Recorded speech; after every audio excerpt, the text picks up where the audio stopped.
Guys, please confirm to me. All of you got my voice on screen. Those are attending in online. Guys, please confirm to me. All of you got my voice on screen. Those are attending in online.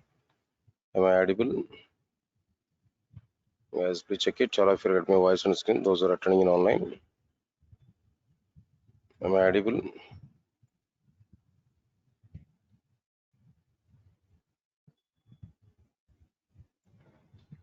Guys, please confirm to me. All of you got my voice on screen. Those are attending in online. Am I audible?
Confirm.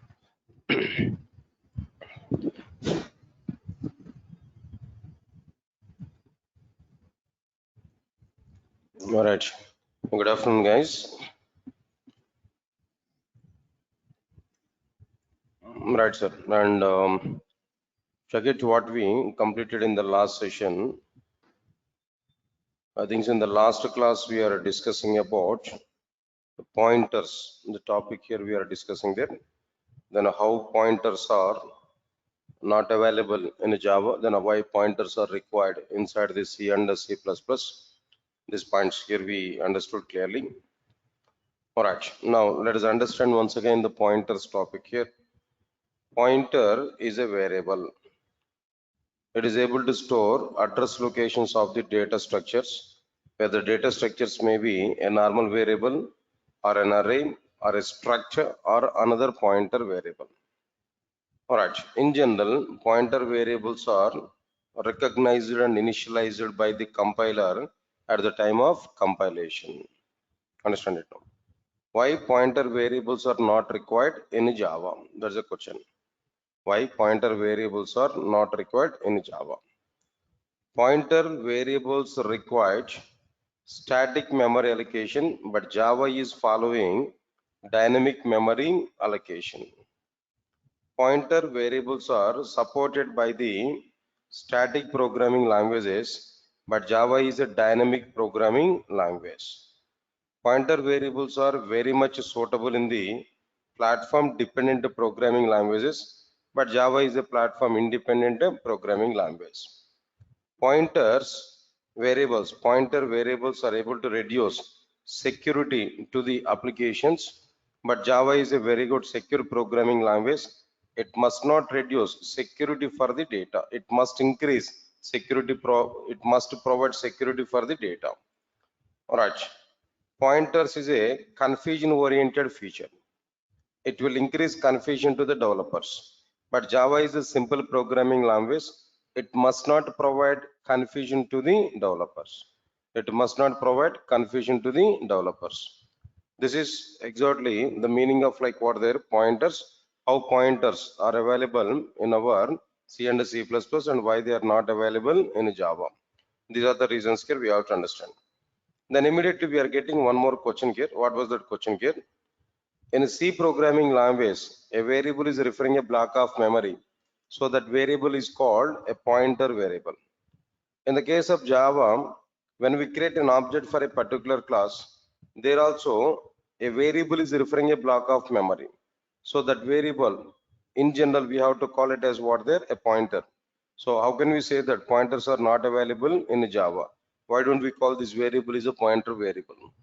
So in the case of Java, this variable is called a reference variable. In general, we used to say this variable is what there? A reference variable. How can we say that it is a reference variable? How we are saying that pointers are not available inside the Java? For that, I given some point here. Indirectly, the question what I have asked here, what are the differences between pointer variables and reference variables? That's the question here I have asked here. Now answers are very much clear. Now try to understand it clearly. Pointer variables exist in C and C++, but reference variables exist in Java. Pointer variables are able to refer a block of memory by storing address locations directly, but reference variables are able to refer a block of memory by storing object reference value.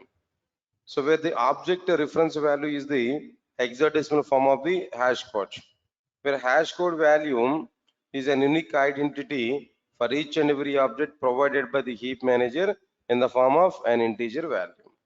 Pointer variables are required static memory allocation and which are supported by the static programming languages. Reference variables are required by the dynamic memory allocation and which are supported by the dynamic programming languages. Right, everybody understand this one? I given some internal flow of execution clearly. This is a class A. Object creation statement here we have used a small a is equal to new a. In Java, mainly we are going to use heap memory. To control this total heap memory, we have a manager. That manager is what there? Heap manager. When JVM is trying to execute this object creation statement, JVM will ask to the heap manager about to create an object for the JVM requirement. Now heap manager will create an object for the JVM requirement. After creating object, heap manager will assign an unique identity for this object in the form of an integer value. That unique identity is called as what? Hash code of the object. When a hash code value is created, heap manager will send the hash code value to the heap manager. Heap manager will take the hash code value. Heap manager will send the hash code value to the JVM. Now JVM is converting the hash code value into its hexadecimal form. Say for example AB56. Hexadecimal form of hash code is called reference value of the object. When we are getting reference value, JVM will send that reference value to a variable. That variable is called as what there? Reference variable. So here reference variable is a variable which stores object reference value but not address location. Reference value is the hexadecimal form of the hash code only, but not any address location. Hash code is an unique identity provided by heap manager in the form of an integer value only, but not any address location. Are you forgetting it or not? So overall, reference variable is different, pointer variable is different. Pointer variable just it is able to refer a block. Sorry. Yeah, pointer variable is a variable that is able to refer a block of memory by storing its address location, but reference variable is able to refer a block of memory by storing object reference value. That's it. Now these are the points here we have to understand clearly. All right, sir. Now anyway, this topic is completed totally. This part is completed here. The next difference, almost all 4 differences here we completed, right? Can you tell me what are the 4 differences here we completed up to now? What is the very first difference here? C and C++ are what? Static programming languages, but Java is what there? Dynamic programming language. Next one is what there? Preprocessor. Preprocessor is required in what programming languages? C and C++, but preprocessor is not required in what? Java. Third point is what? C and C++ are what? Platform dependent programming languages, but Java is what there? Platform independent programming language. Fourth point is what? Pointers are required in C and C++, but pointers are not required in what? Java. Right, sir? They are the points here we understood. Now the fifth difference, observe carefully. This is also be One of the important difference here, now try to understand it clearly. What is that fifth difference here? Multiple inheritance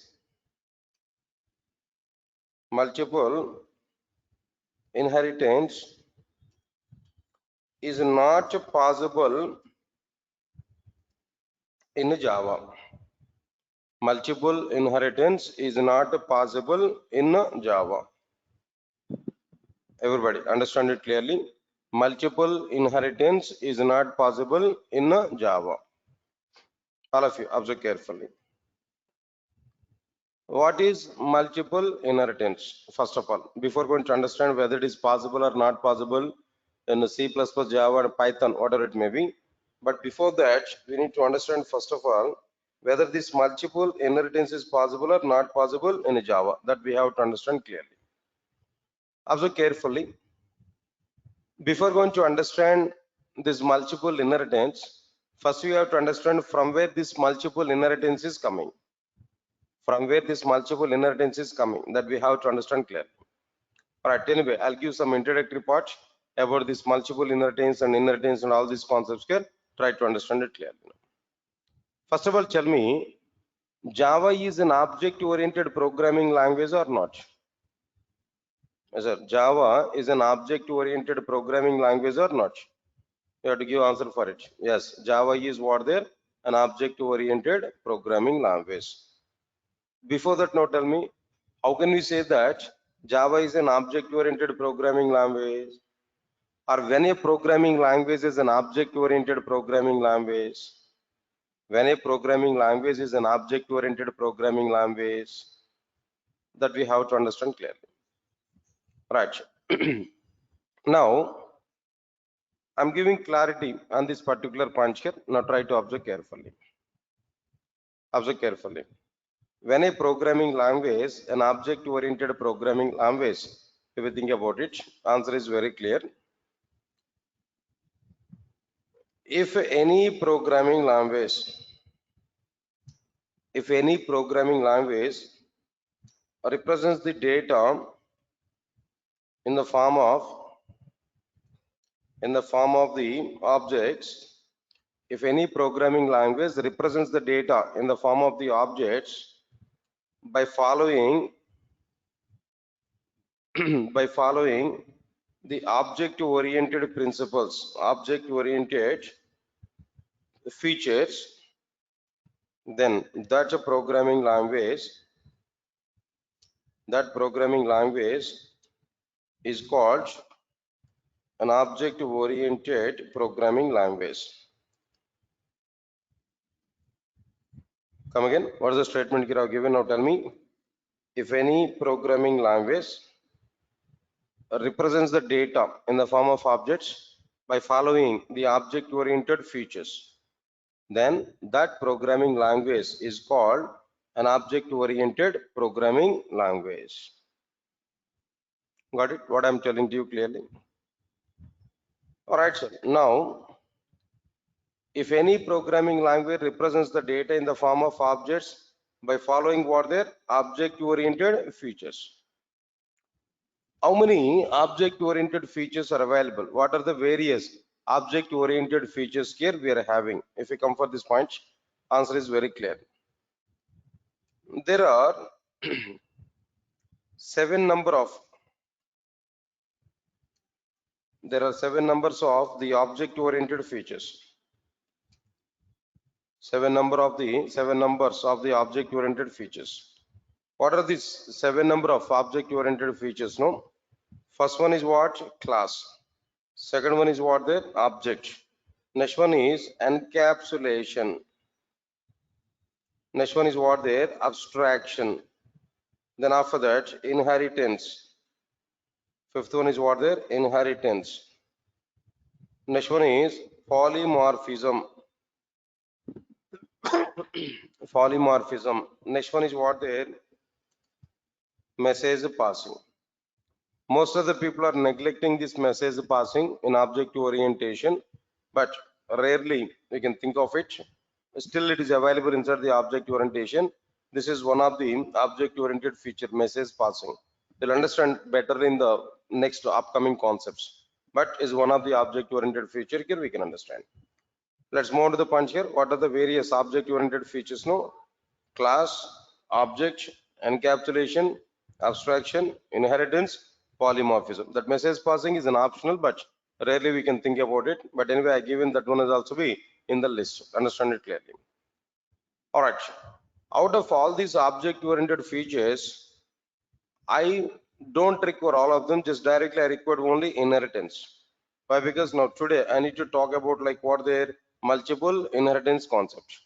Because of that reason, first we have to understand what exactly the meaning of what their inheritance. Get my point or not? Okay, fine. Then what is inheritance that we have to understand? What is inheritance? Let us observe this clearly. Inheritance. What is the meaning of inheritance? See this, all of you know. In object orientation, we are going to provide the programming by using classes, by declaring classes. Am I right or not? In object orientation, we are able to prepare programming by using what their classes only. By using what their classes only. Understand it clearly. In the object oriented programming, we will prepare the programs. We will prepare the programs by using classes and interfaces. Interfaces are not required immediately, just by using what their classes. Here I'm telling them by using classes. Okay. Okay, fine. How we are going to prepare classes now? Say for example code here I'm telling to you. Observe carefully. Class employee. Here we are going to provide some details, variables and methods. Here we are going to declare. Another example. Class student. Now here also we are going to declare what their variables and methods. Like this here we can take any number of classes in our Java applications as per the requirement. All if you're getting the point what I'm telling to you know. What's the point here I'm trying to say no? In object oriented programming, we will prepare the programs by using what their classes. Class employee, class student and so on. Okay. Now, what exactly the meaning of inheritance? Now I'm giving the punch here. Observe carefully. Inheritance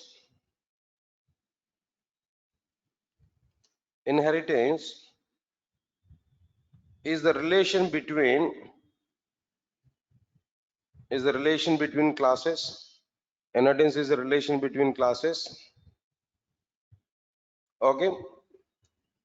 It will provide variables and methods from one class to the another class. It will provide variables and methods from one class to the another class in order to improve code reusability. In order to improve what their code reusability. Come again. What is the meaning of inheritance here? Inheritance is the relation between classes. It will provide variables and methods from one class to another class in order to improve what their code reusability. In the inheritance relation, the class which is providing variables and methods to some other class is called a superclass,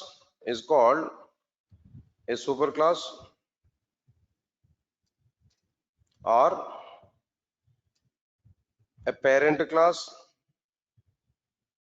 or apart from this parent class, or a superclass or parent class or base class. They are the different names. The class which is providing variables and methods is called as what there? A superclass. or a parent class, or what next one? No, a base class. They are the terminologies, different names. Got it or not? Similarly, in the inheritance relation, the class which is getting variables and methods, the class which is getting variables and methods from a superclass, is called a subclass,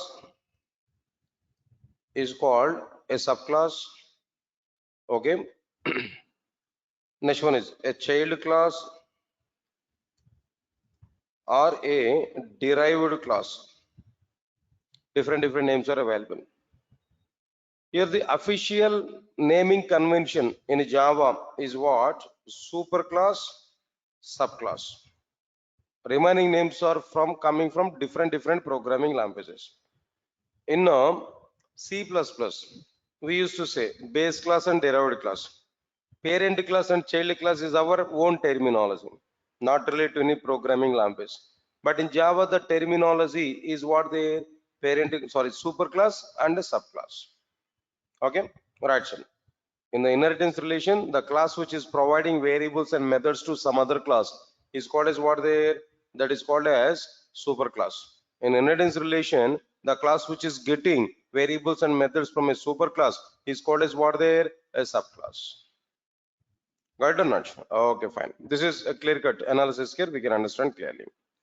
Next one is what? After completion of this particular point here, after completion of this, now I want to give that representation for inheritance also. Just wait. I need to talk about the next content here. Next content is what there?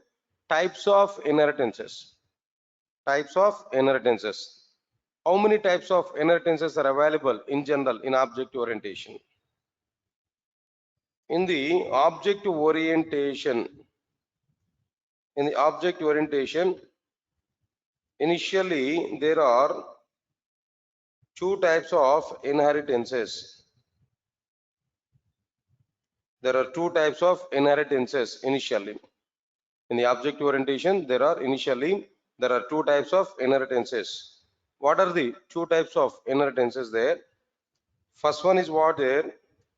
Single inheritance, and the second one is what there? Multiple inheritance. Single inheritance, and the second one is what there? Multiple inheritance. These are the two types of inheritances here we are having initially. Is it? All of you get my point or not? How many types of inheritances are available? Single, that means two types. First one is what there? Single inheritance, and the second one is what there? Multiple inheritance. Sir, got it or not? Okay, fine. Listen carefully. On the basis of the above two types of inheritances,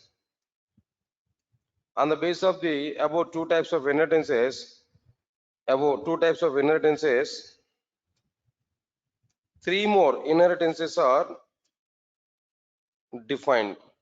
What are the three more inheritances which are defined here? First one is multi-level inheritance. Next one is what there? Hierarchical inheritance. Next one is what there? Hybrid inheritance. Of course, now in my present context, I don't require these many types of inheritances. Just I require only these two types of inheritances at present in my present context. Is it? I'll forget my point or not? Here, actually, my point is what there? What exactly the meaning of what there? Multiple inheritance. Why it is not available in Java? That is a point here. That point only here we have to understand. Because of that reason only, I'm talking about like what there? This total introduction part. The total inheritance, its related content here I'm discussing there. Only because of understanding what there? Multiple inheritance. Right. So now let us check this what we completed up to now. In the case of this point number 5. If you observe this one here, point here, what is our title today?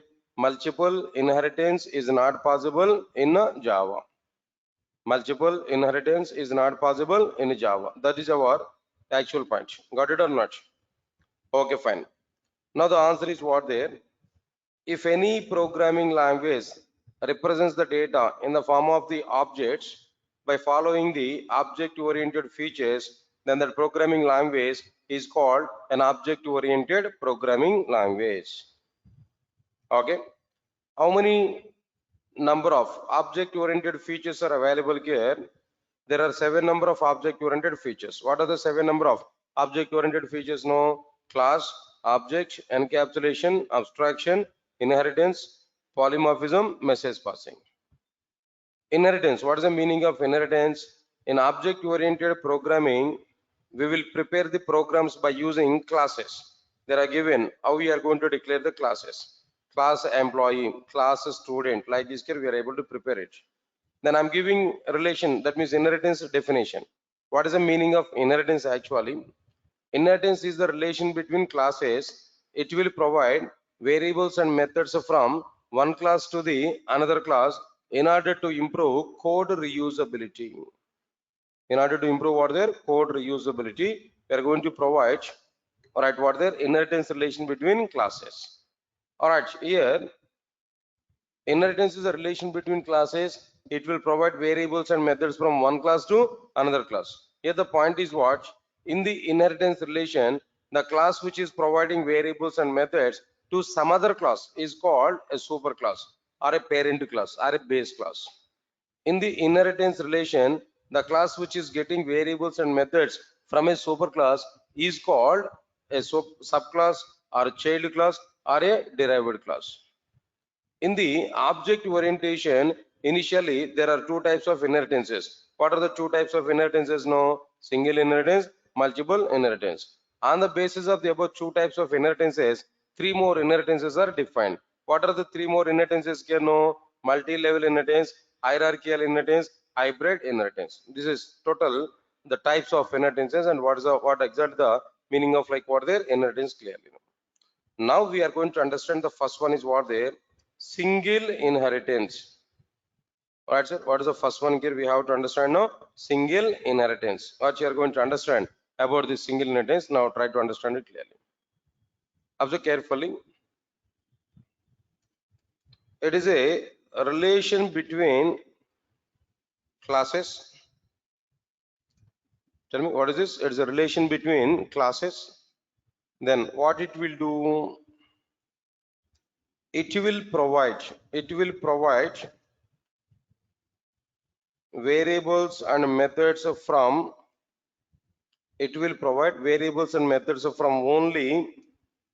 one superclass to one or more subclasses. Come again, what is the point here I'm telling to you? It is a relation between classes. It will provide variables and methods from only one superclass to one or more subclasses. Are you forgetting it or not? That means parent class is only one. Number of subclasses are available. We are getting variables and methods from only one superclass to one or more number of subclasses. This is exactly the meaning of what their single inheritance. Are you forgetting it or not? Okay. Diagrammatic representation here I'm going to provide. But before that, I'm telling to you, Java does support single inheritance. Java does support single inheritance. Okay, now let us check this clearly. Diagrammatic way, I'm going to represent that single inheritance. Now try to understand it now.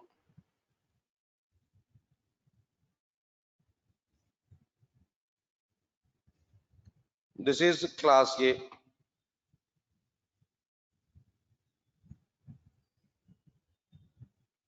This is class B.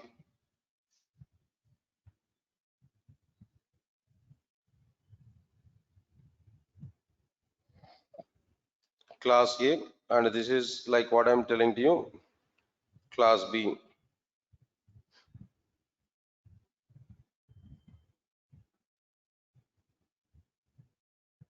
Okay. Inside this class A, we are going to prepare I'm declaring some variable I, int I is equal to 10. Void M1 method, some implementation. I declared this clearly. Observe carefully.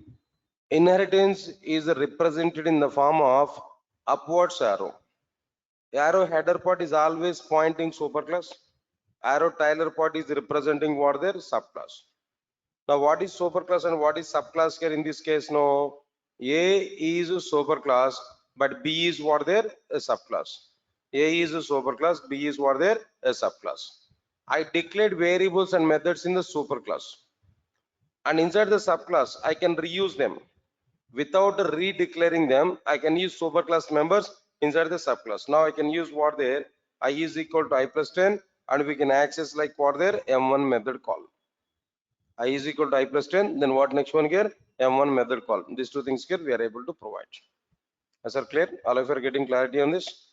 All right. Now this is exactly the meaning of like what there inheritance, single inheritance here we provided. Of course, now in the case of this single inheritance, we don't have any conditional number of subclasses, but we do have conditional what there number of superclasses. How many superclasses are required in the case of single inheritance? No, only one superclass, but we can take any number of subclasses. For example, I have taken only one subclass here I have taken, but like this we can take any number of subclasses. Yes sir, all of you are getting it or not? So this is exactly the meaning of what there inheritance, single inheritance. Clear to all of you? Right. Java does support this single inheritance.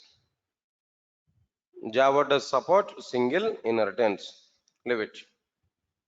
Next one is,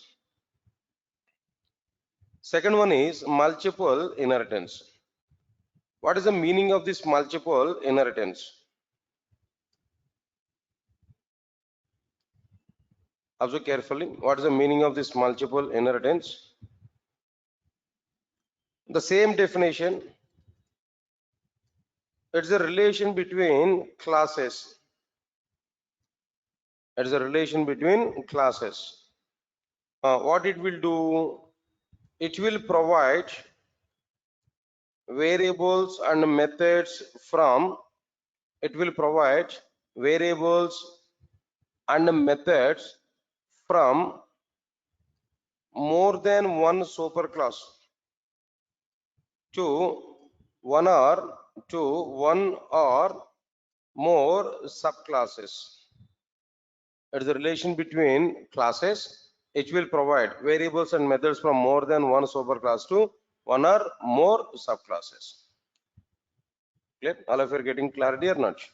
It is a relation between classes. It will provide variables and methods from more than one superclass to one or more subclasses. All right, sir. Now see this one. Java does not support multiple inheritance. It doesn't support what there multiple inheritance. Why it is not supported multiple inheritance? We'll discuss about it clearly. First of all, let us see this. What is this multiple inheritance? No. First of all, normal multiple inheritance I'm going to show with you. Later on, the problematic multiple inheritance I will discuss with you. But first of all, understand it clearly. This is one class. This is another superclass. Two superclasses here I'm taking.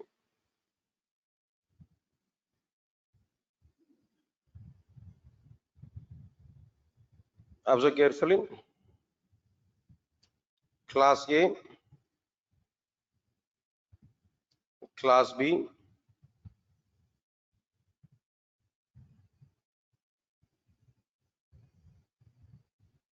class A, class B.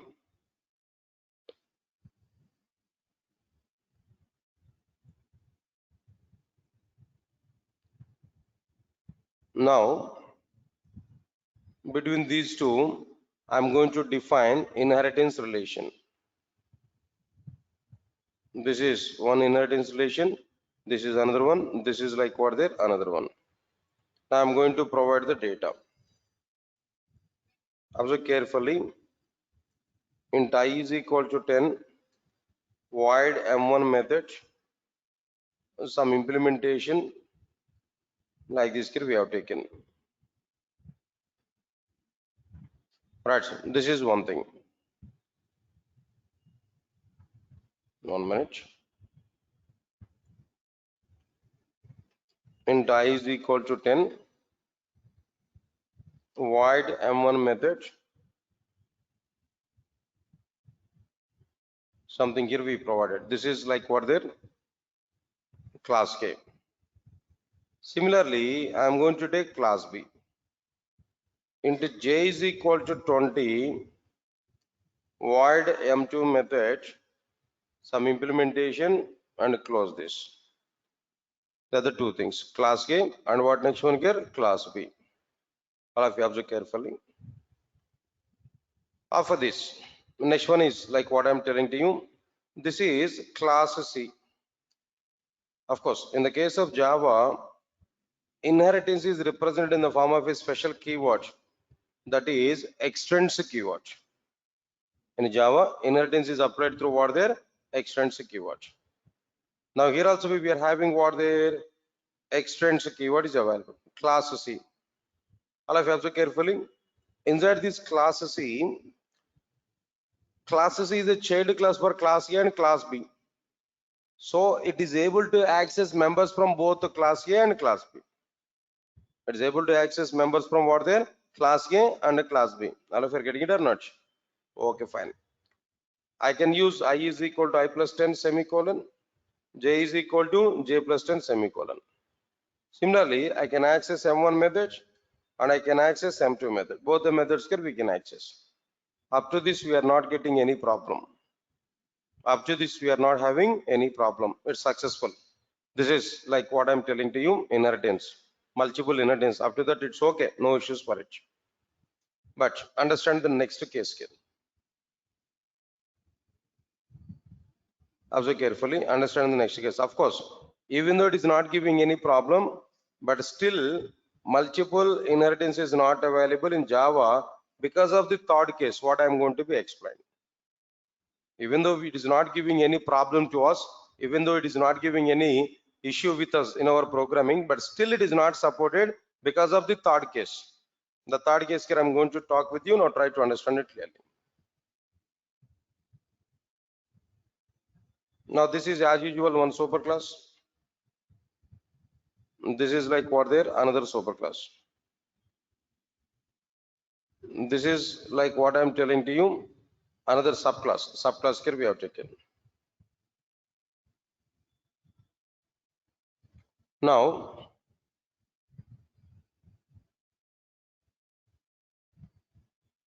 inheritance here we are trying to provide. Here also we are providing what there? Inheritance. Now this is like what I'm telling to you, class K. Now here class B, class C, extends. All right, sir. Now understand the point here, what I'm telling to you. In a class A, I'm going to declare some variables. Into I is equal to 10, void M1 method. Now here we are having X implementation like this. Observe carefully. This is superclass K. And we have a question.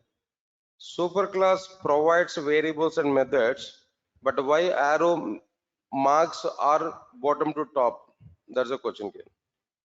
All right. Anyway, then the point what I'm telling there, this arrow representation is what? This arrow representation is not showing data flow. In general, the data flow is from superclass to subclass, but arrow is not showing the data flow. Arrow is pointing superclass. Arrow is pointing what then? Superclass. Header part of the arrow is representing superclass. Trailer part of the arrow is representing what there? Subclass. That is its meaning actually. It is not representing any data flow from one class to another class. Okay, right.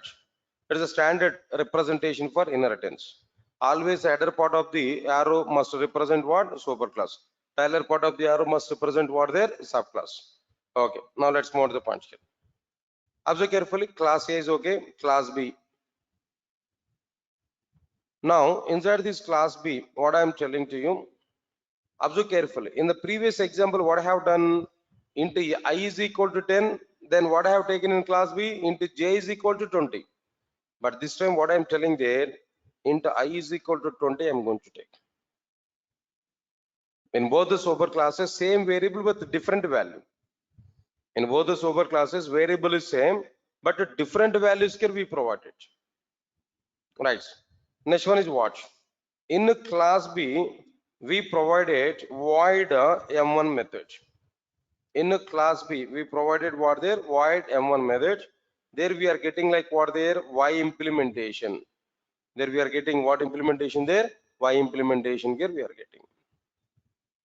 Is it? All of you get my point or not? Now observe carefully.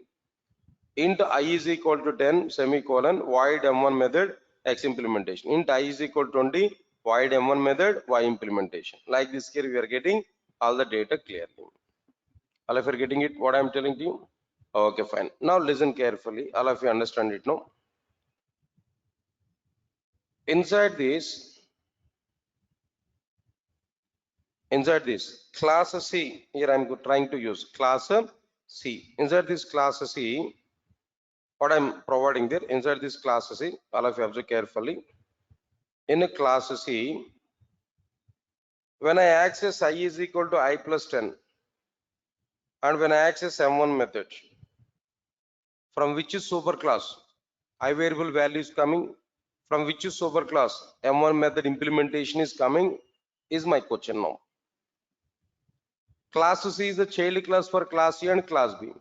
So it is able to access all members from class A and class B. It has the right. Why? Because class C is what? Is a child class for class A and class B. So we can access directly members from A and B. So I tried to access, I accessed a I variable. For this I variable value is required or not? In the current class C, I value is not defined. Definitely it has to get I value from what there? Superclass only. But how many superclasses are available? 2 superclasses. In both the superclasses, I value is defined. What is that I value? In class A superclass, I is equal to 10. In class B superclass, I is equal to 20.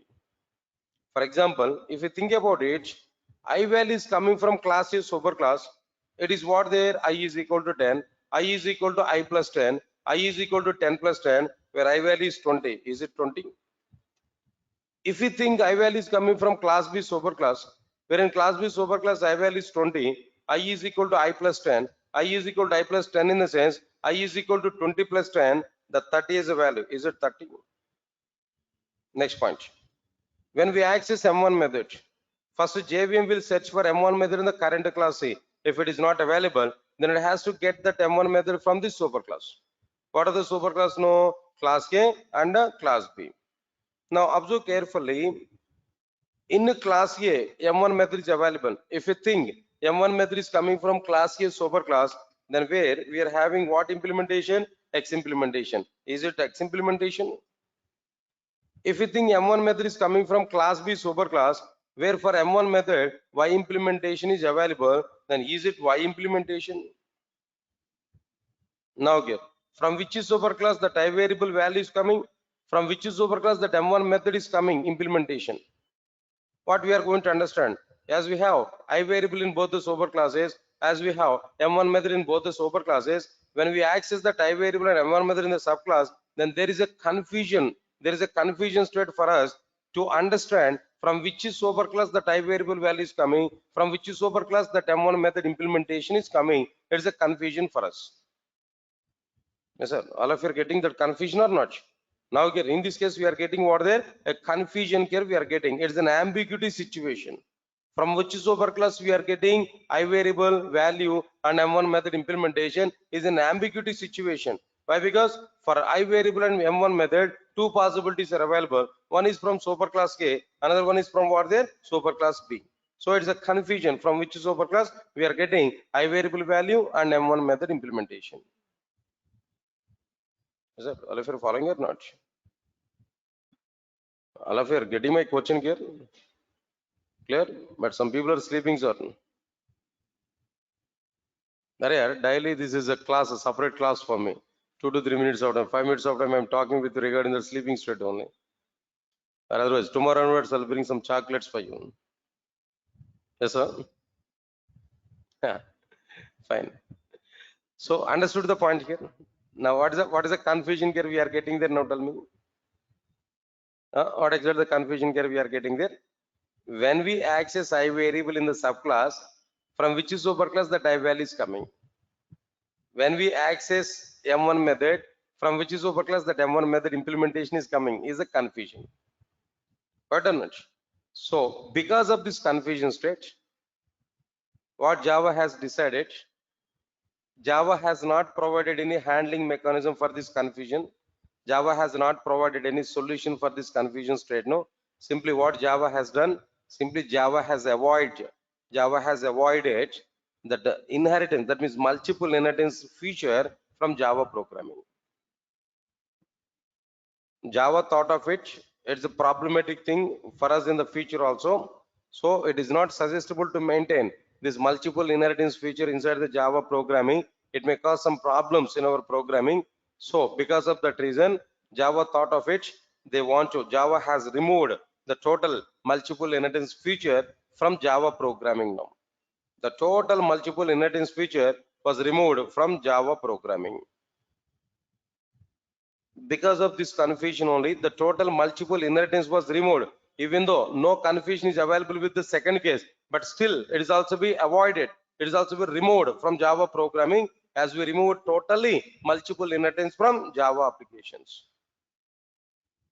Correct or not? So because of these reasons only, multiple inheritance is not possible in the case of Java. In Java, multiple inheritance is not possible. This is what exactly the point here I'm telling to you clearly. Right, sir. Now get. I need to take this diagram here. Now I want to give that point also clearly. Java does not support multiple inheritance. Why Java does not support multiple inheritance? I want to explain that point here. Anyway, the diagrammatic view I shown there, but I want to show this point now. Try to understand it clearly. In the case of multiple inheritance, if we declare the same variable with a different value,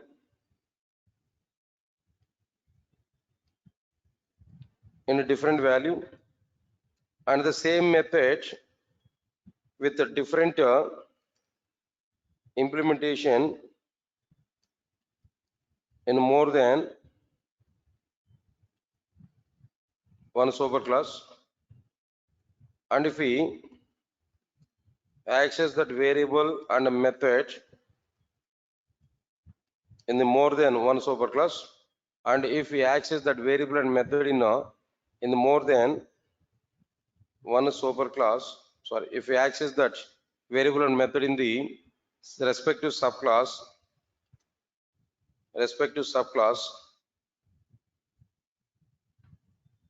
then the compiler and JVM will get a confusion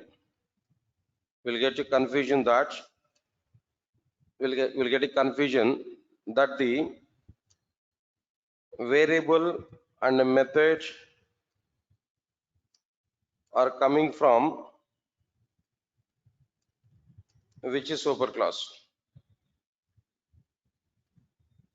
Let's answer my point here. In the case of multiple inheritance, if we declare the same variable with the different values, and the same method with the different implementations in more than one superclass, and if we access that variable and method in the respective subclass, then from which superclass that variable and methods are coming, or from which superclass variables and methods are coming, is a confusion state.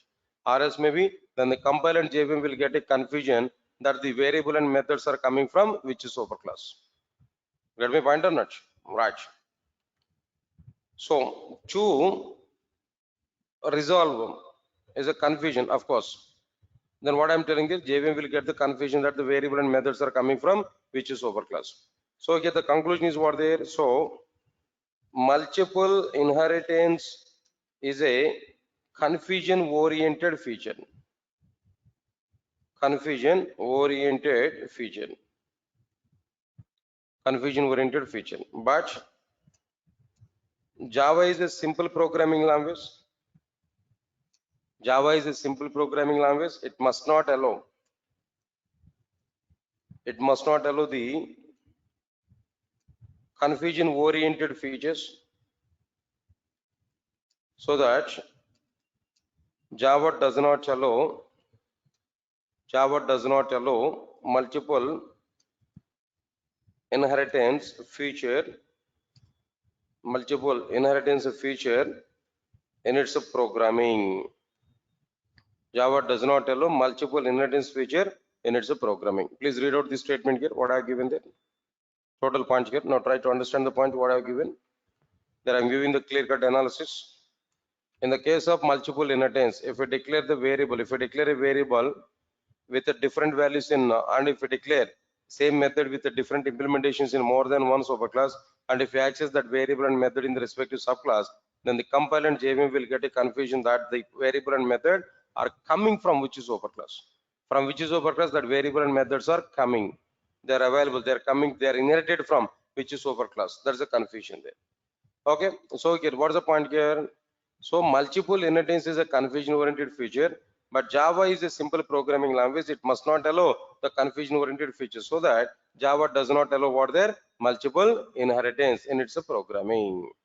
Is it got or not? That is a simple scenario. That means case number 3. Straightly I'm giving that information to you now. Okay, conceptually we understood multiple inheritance is what there is a confusion oriented feature.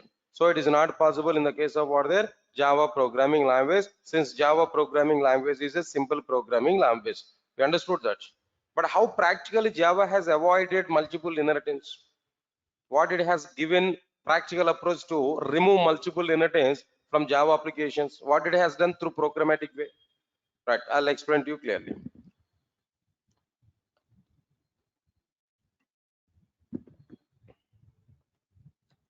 Right, sir. Now, understand the point here, what I am telling there. Here, after the diagram I am telling to you. Now try to understand it clearly. In Java,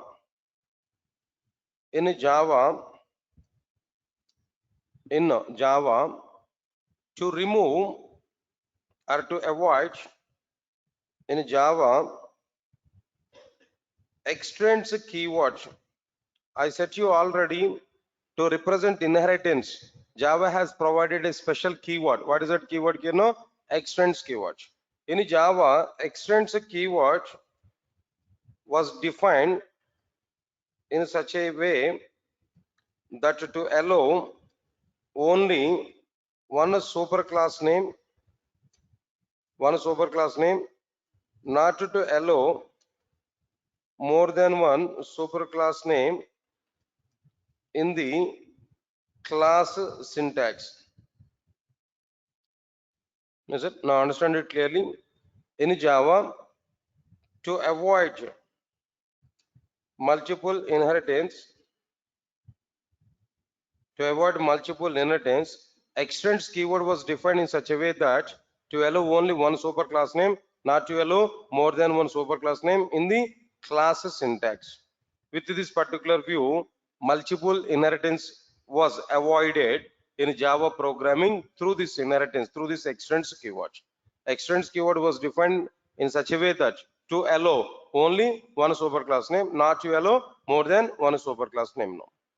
Example here I'm telling to you, observe carefully. For example, if we have class A, this is class A, understand it clearly. This is class A. Class B extends A. Status is valid.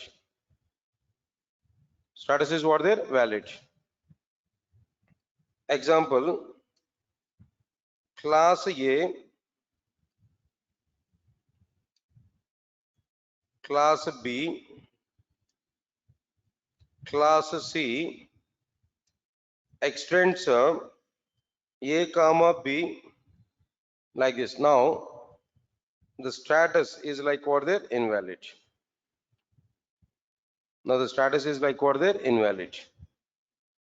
Is it clear? First observe carefully. This is class A. Next one is what there? Class B extends A. Status is what there? Valid. Next one is class A. class B, class C extends A comma B. The status is what there? Invalid. Why sir? Why it is invalid? No. Extends keyword allows only how many superclasses? No. Only one superclass. But what is not allowed here? B is not allowed here. I got my point on B is not allowed here. Okay. Now here extends keyword allows here in this case only one superclass. That side is valid. But in this case more than one superclass we provided along with the extends keyword. That's why it is what there? Invalid case now. So got it or not? This is a clear-cut information here I'm telling you. Observe carefully. But nowadays, interviewers are asking one more question in this particular context. Even that one also I'm going to explain to you. Now try to understand this. What is that? Another point. Interviewers are explaining now, are asking there. Multiple inheritance is possible or not possible in Java? That is a straightforward question. Answer for it is what there? No, inheritance is not possible. Multiple inheritance is not possible in Java. Why multiple inheritance is not possible in Java? Answer is very clear. If we declare more than one variable, sorry, if we declare same variable with the different values, same method with the different implementations in more than one superclass, and if we access that variable and method in the respective subclass, then compiler and JVM is getting the confusion that that variable and method is coming from which superclass. From which superclass that variable and method is coming is a confusion state now. To avoid this confusion, simply Java has removed the total multiple inheritance from Java applications. How practically that multiple inheritance was removed there? Just simply extends keyword was defined in such a way to allow only one superclass name, not to allow more than one superclass name. If we provide more than one superclass name along with extends keyword, their compiler will raise an error. This is exactly the point here what we understood.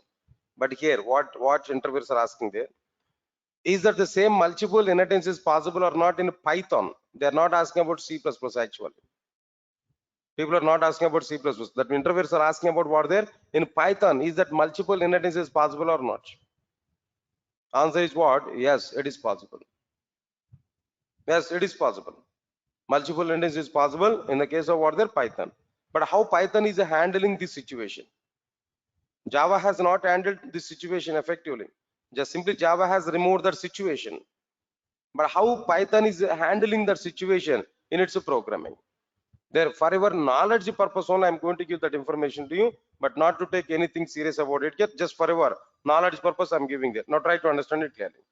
How Python is handling that multiple inheritance situation in its programming. Right, little bit. Just I'm not going to maintain in the document also. For our awareness purpose here, I'm talking with you. Now try to understand it clearly. All right, sir. Now, how multiple inheritance is going to be provided? How inheritance is going to be defined in the case of Python? In Python, how coding part is available?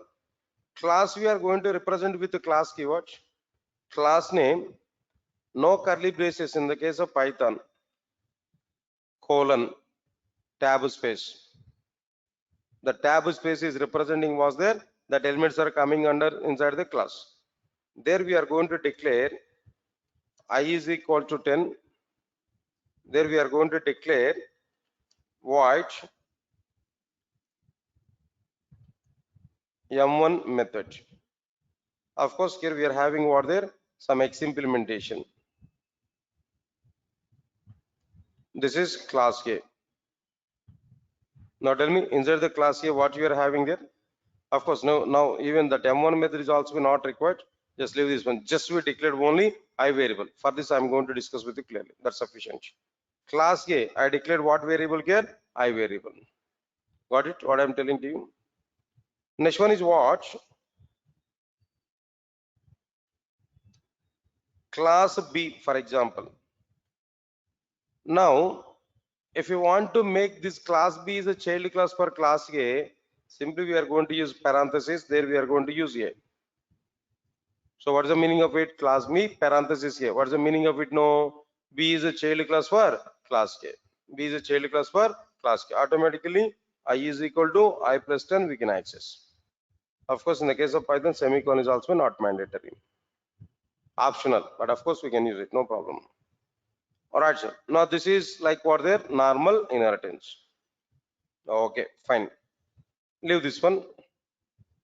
Normal class B, here I'm going to take no. I is equal to 20 here I've taken.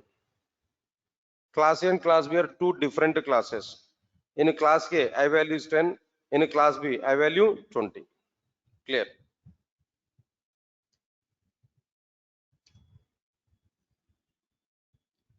Now class C, if I provide A comma B,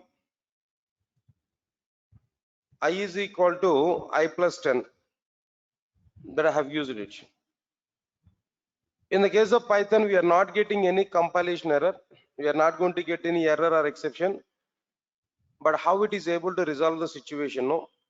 First, what PVM? In the case of Python, not JVM, PVM, Python Virtual Machine. What PVM will do? No. PVM will recognize I is equal to I plus 10, and PVM will check I variable is defined in the C or not. Of course, it was not defined inside the C. Then immediately PVM must take the I value from the superclasses. How many superclasses are available? Two superclasses are available.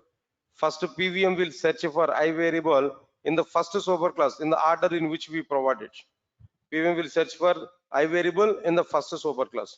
What is that first superclass? No, A, where I is equal to 10 is already available or not? That's finished. Directly PVM will get the I value 10. The 10 value will be participated in this particular situation. Where I is equal to what value here we are able to get there? 10 plus 10. Where it is 10 plus 10, then its meaning is like what there? I is equal to 20 here we are getting. Is it? Are you getting the point or not? It's okay, fine. Now try to recognize this point clearly. After this, for example, if I provide class D inside this B comma A, if I provide now, for example, B comma A, if I provide now, for example, now in this case, what is going to be happen there? I is equal to I plus 10 if I provide, for example. Now inside this, what we are going to get there? First of all, PVM will search for I variable in the class D. Not available, then it will search in the superclasses. How many superclasses are available? Two superclasses are available. Now PVM first it will search for the I variable in the first superclass in the order in which we provided. What is the first superclass? No, B. B is the first superclass. I'll forget my point. B is what there? First superclass. Understand it clearly. In the first superclass B, inside the first superclass B, PVM will search for I. In P, I is available or not? Yes, it is available. I is equal to I plus 10. I is equal to 20 plus 10. I is equal to 20 plus 10. What is the meaning of it? No, I is equal to 30 is a value here we are getting. I is equal to, what's the value here we are getting there? 30. 30 is a value here we are getting. Got it or not? Now observe carefully. In the order in which we provided the superclasses, in the same order, PVM will search for the required variable. In the case in B, if I variable is not available, then it will search in A superclass. Until it finds the I variable, it will keep on searching in the number of superclasses in the same order in which we provide it. If it finds I variable in any particular superclass, it will take the value from it and it able to access that value. If it is not available in all the superclasses, then only PVM is able to provide an error. The I variable is not found in any of the superclasses. In the current class like this here, we are able to get some error. It's clear to all of you what is the point I'm telling there? So in this way, Python is able to resolve this particular multiple inheritance situation. All right, sir. Are you getting my point or not? Okay, fine. Leave this one. Just for our knowledge purpose only, I'm giving clarity. How Python is handling that situation. Similarly, maybe C++ may handle that by multiple inheritance in a different situation, a different way. But no need to understand that much of level multiple inheritance inside the C++ here. But Java, multiple inheritance, why it is not possible? What are the problems that we understood? But why it is possible in the case of Python, also here we understood clearly. Okay, leave this total content here. So totally this multiple inheritance, the total topic here we completed. That's it. Just one time let us check this total concept here. What I explained, what I discussed with you up to now. Now try to check these points here clearly. After that, we'll move on to the next point now. First of all, tell me what is a programming? What is an object-oriented programming language? What I've given? If any programming language represents the data in the form of the objects by following the object-oriented features, then the programming language is called an object-oriented programming language. All right, next one is what there? How many number of object-oriented features are available? 7 number of object-oriented features. There are 7 numbers of the object-oriented features. What are the 7 numbers of the object-oriented features? No, class, object, encapsulation, abstraction, inheritance, polymorphism, and message passing. What is this inheritance? In object-oriented programming, we will prepare the programs by using classes. Okay, then after that, what is inheritance? Definition here are given there. Inheritance is the relation between classes. It will provide variables and methods from one class to another class in order to improve code reusability. Then I'm going to give one more point here. In the inheritance relation, the class which is providing variables and methods to some other class is called a superclass or a parent class or a base class. In the inheritance, the class which is getting variables and methods from a superclass is called a subclass or a child class or a derived class. All right, sir. Observe carefully. One point here I'm going to add there. The main advantage of the inheritance is code reusability. The main advantage of the inheritance is what there? Code reusability. In the object orientation, initially there are two types of inheritances. What are the two types of inheritances? No, single inheritance, and second one is what there? Multiple inheritance. On the basis of the above two types of inheritances, three more inheritances are defined. What are the three more inheritances? No, multi-level inheritance, hierarchical inheritance, and hybrid inheritance. I don't require all these three. Just example only, names only I given there. What is single inheritance? It's the relation between classes. It will provide variables and methods from only one superclass to one or more subclasses. Java does support single inheritance. Multiple inheritance. It is the relation between classes. It will provide variables and methods from more than one superclass to one or more subclasses. Java does not support multiple inheritance. In the case of multiple inheritances, if we declare the same variable with the different values and the same method with the different implementations in more than one superclass, and if we access that variable and method in the respective subclass, then the compiler and JVM will get a confusion that the variable and method are coming from which is superclass. So multiple inheritance is a confusion oriented feature, but Java is a simple programming language. Java is a simple programming language. It must not allow the confusion oriented features, so that Java does not allow multiple inheritance in its programming. Multiple inheritance a feature in its programming. Example, diagrammatic view here I shown there clearly, the same point. Next one is, in Java, to avoid multiple inheritance, Java has defined extends keyword.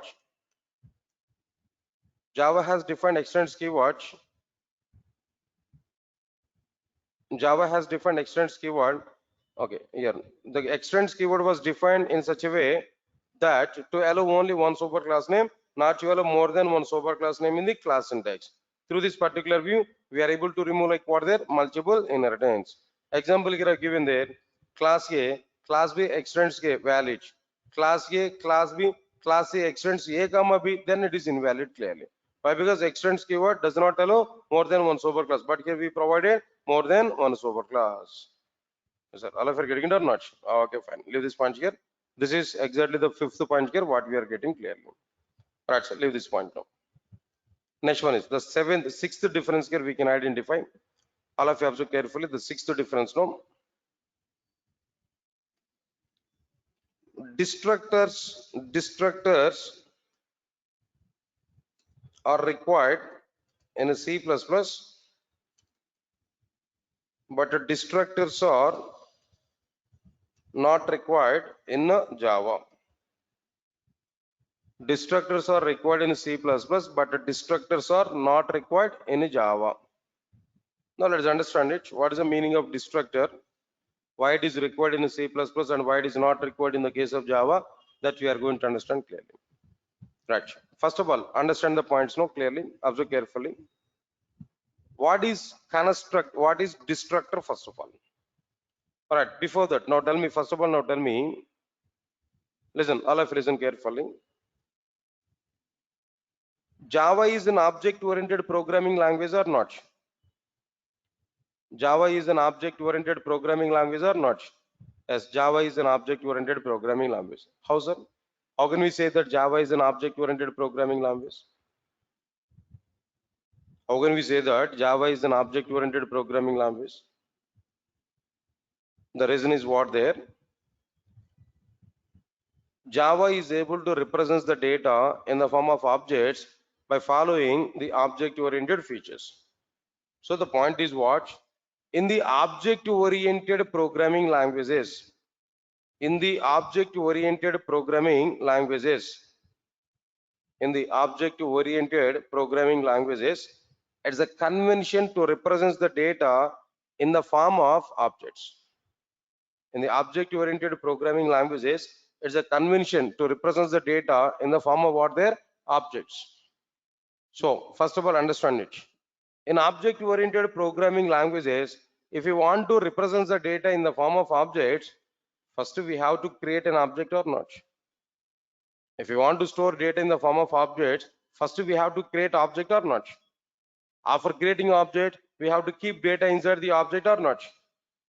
After that, at the end of the program, we have to destroy that object or not. So it means that it is a convention in the case of object-oriented programming languages, creating objects and destroying objects. They are the two minimum operations here we have to perform. What are the two minimum operations here we have to perform there? Creating objects and what next one here? Destroying objects. Clear or not? All right. In object-oriented programming languages, how we are going to create the objects? In object-oriented programming languages, how we are going to destroy the objects? These points here we have to understand now. In object-oriented programming languages, to create an object, we have to use constructors. To destroy the objects, we have to use destructors. In object-oriented programming languages, to create objects, what we have to use there? Constructors. But to destroy the objects, what we have to use there? Destructors. Got it clearly? All right. Now coming to the destructors topic now. In C++, developers must have the responsibility of creating objects as well as destroying the objects. Developers must take the responsibility of creating objects as well as what they're destroying the objects. So to destroy the objects in the case of C++, we must use destructors topic. Destructors feature is required in the case of C++. But when we come for Java, in the case of Java, what I'm telling to you, developers are the responsible for only creating objects. Developers are not responsible for destroying the objects in the case of Java. Why developers are not responsible for destroying the objects in the case of Java? What is the reason for it here? Why developers are not responsible for destroying the objects in the case of Java? What is the reason for it? Answer is very clear. In the case of Java, to destroy the objects internally, there is a tool internally. There is a component which was provided by Java internally. That internal component inside the Java, is garbage collector. In Java, there is a component internally. That component name is what there? Garbage collector. This garbage collector is able to destroy the objects automatically inside the Java, where a developer is not required to take any responsibility of destroying the objects, where developers are taking the responsibility of creating objects only. Developers are not responsible for destroying the objects in the case of Java. Sir, all of you get my point or not? So now tell me, if developers are not destroying objects inside the Java, is there any requirement to use destructors inside the Java? Is it required to use any destructor inside the Java? No, definitely no chances of using destructors inside the Java. Because of this reason, we can conclude that destructors are not required in the case of Java, but destructors are required in the case of what there? C++. Yes, sir. All of you get my point or not? Okay. So finally, the point is what there? The sixth point is like what there? Destructors are required in C++, but destructors are not required in Java. Just 2 minutes of time. Let me complete this total content here. Right, sir. Now, in the object-oriented programming, it's a convention to manage the data in the form of objects. In the object-oriented programming, it is a convention to manage the data in the form of objects. In the object-oriented programming, In the object oriented programming, to represent the data in the form of objects,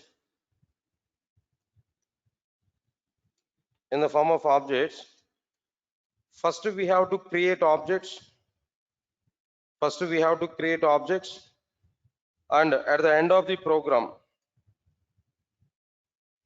we have to destroy the objects. And at the end of the program, we have to destroy the objects. In the object-oriented programming languages,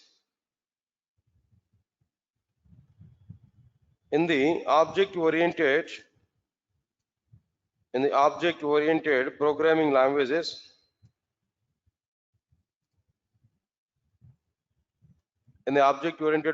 languages, to create objects,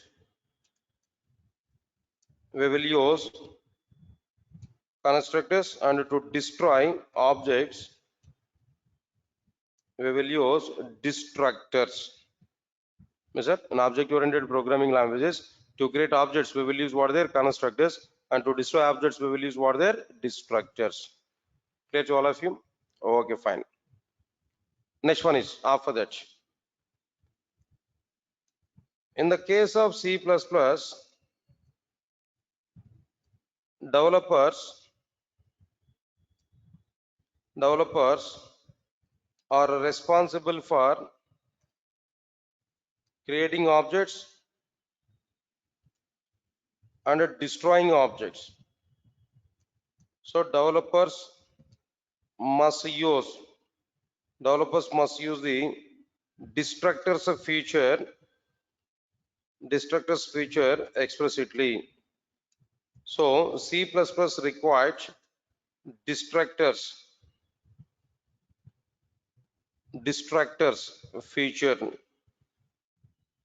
feature in its programming. That's a conclusion here. In the case of what there C++, I'm telling to you. Next one is, in the case of Java, developers are responsible for only creating objects. Developers are not responsible for destroying objects. Why? Because, observe carefully, why? Because in Java applications, to destroy the objects, Java has provided an internal component in the form of garbage collector.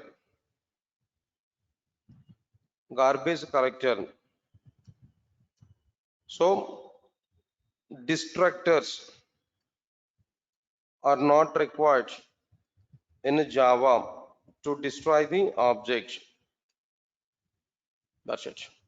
This is a total analysis here we have to understand. Now tell me, sir, which programming language is good now? Which one is more flexible for the developer?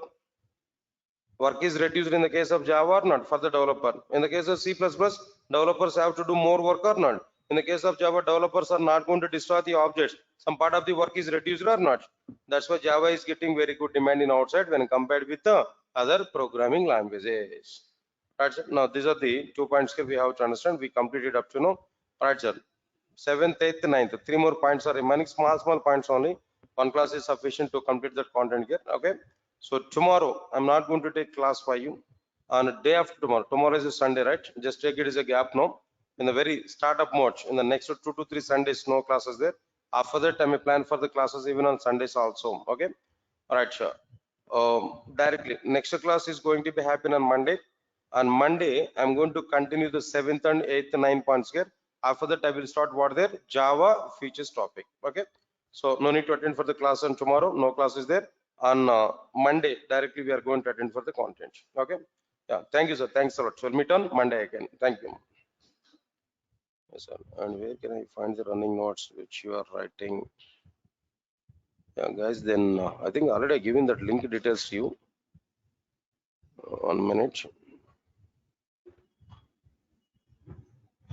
Yeah, that class is for offline students, but not yet decided for online. No, that class is for offline students actually. That faculty is right to take the class in offline only, not in online. But if he is going to take in the future, then I'll give intimation there. The same faculty, but as of now, there no option in online classes, guys. Try to recognize this. Yeah, then guys, those who require this running class note there, just we can take this link. You can take this link and you can use that link to get this online classes link. Okay, guys, you can take this link. This is a link here. tinyurl.com/core java 430. Just if you type it, automatically you can work in this classroom notes. Okay, right. Thank you.